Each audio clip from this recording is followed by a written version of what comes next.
ডিমের এই ভিন্ন স্বাদের রেসিপিটা একবার হলো করে দেখো, পুরো অন্য ধরনের কিন্তু সস্তায়। আজকে তোমাদেরকে একটা আলু আর ডিমের একটা দারুণ রেসিপি শেয়ার করবো, একদম কম খরচে। চলো শুরু করে। এখানে আলু সেদ্ধ নিয়ে নিয়েছি, এরকম একটা গ্রেটারের সাহায্যে গ্রেট করে দিয়ে দেবো। এখানে আমি বড় সাইজের দুখানা আলু আমি ম্যাশ করে নিয়েছি, এর মধ্যে দিয়ে দিচ্ছি দুখানা ডিম।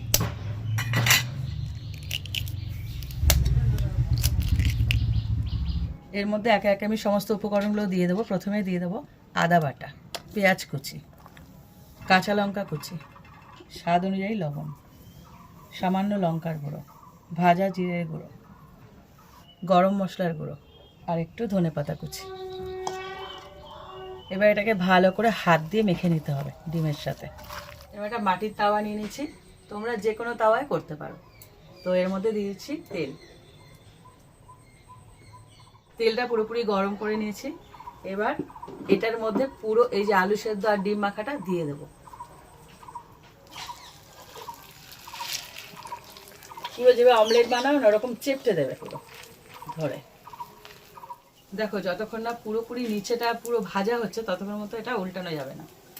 এরকম করে করে খুন্তি দিয়ে আস্তে আস্তে তলাটা ছাড়িয়ে নেবে। দেখো এটাকে ধরে আস্তে করে এর মধ্যে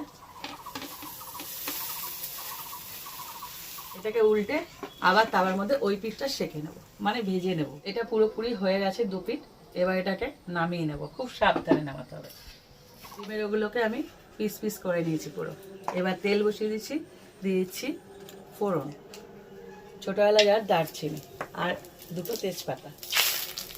এবার এর মধ্যে দিয়ে দিচ্ছি ছোটো ছোটো করে কাটা আলু।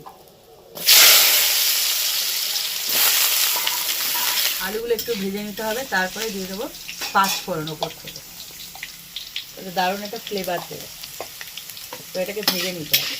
দিয়ে দিচ্ছি আদা বাটা আর দিয়ে দিচ্ছি পেঁয়াজ কুচি।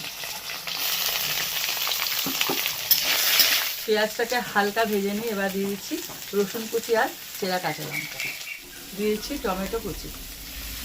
একে একে সব মশলাগুলো দিয়ে দেবো। দিয়ে দিচ্ছি লবণ, হলুদ গুঁড়ো, লঙ্কার গুঁড়ো, জিরের গুঁড়ো। এটাকে কষিয়ে নিতে হবে। দেখো পুরো কষানো হয়ে গেছে। এবার দিয়ে দেবো জল, দিয়ে দিচ্ছি গরম মশলা, ধনেপাতা। আলুগুলো পুরোপুরি সেদ্ধ হয়ে গেলে এবার এক একটা পিস এরকম এর মধ্যে দিয়ে দেবো। রেসিপিটা পুরো রেডি হয়ে গেল। এরকম একটা মাখা মাখা গা মাখা মাখা হলেই নামিয়ে ফেলবো।